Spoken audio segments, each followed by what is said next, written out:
यदि आप पुरानी फिल्मों के शौकीन हैं तो आपने इन फिल्मों में डेविड अब्राहम चेउलकर को ज़रूर देखा होगा। डेविड जिस भी फिल्म में नज़र आते उसमें अपनी एक अलग छाप छोड़ जाते। डेविड को कई फिल्मों में जैसे खट्टा मीठा, बूट पॉलिश, बातों बातों में, नया संसार, परदेसी, शहर और संसार, गोलमाल आदि में अपने दमदार अभिनय के लिए याद किया जाता है। आपको बता दें कि डेविड जब छोटे थे तभी उनके पिता का निधन हो गया था। ऐसे में उनके भाइयों ने उनकी परवरिश की थी। मीडिया रिपोर्ट्स की माने तो डेविड की पढ़ाई लिखाई मुंबई में ही हुई थी और वो इंग्लिश और हिंदी में महारत रखते थे। डेविड एक अच्छे एंकर भी थे और बताया जाता है कि उच्च वर्ग के लोग उनकी एंकरिंग के मुरीद थे।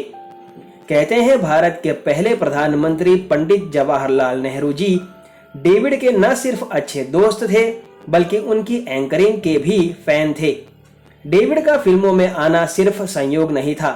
बताया जाता है कि उन्हें बचपन से ही एक्टिंग का बड़ा शौक था।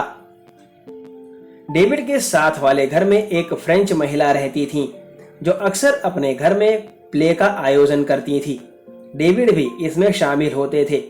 यहीं से उन्हें किसी शख्स ने फिल्मों में काम करने का ऑफर दिया था। खबरों की माने तो पहल तो डेविड के घर वालों ने उनके फिल्म में काम करने का विरोध किया, लेकिन बाद में सब राजी हो गए थे।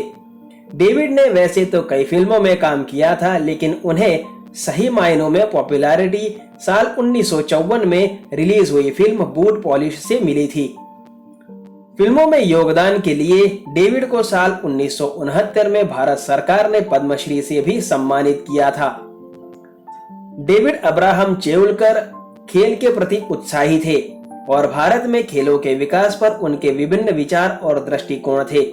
एक बार उन्होंने कहा था, राजनीति को खेल से बाहर निकालो और खेल मूल्यों को राजनीति में उतारो।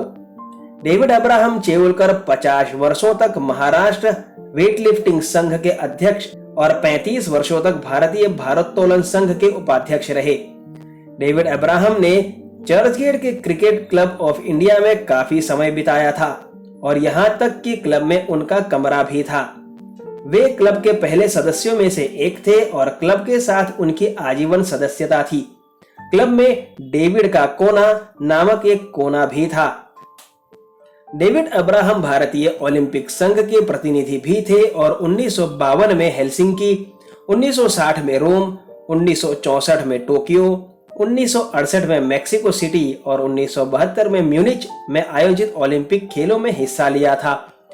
1970 में डेविड अब्राहम चेउलकर, जो आजीवन कुंवारे रहे, कनाडा के हैमिल्टन चले गए, जहां वे अपने भतीजे और भतीजी विक्टर और डायना के साथ रहते थे।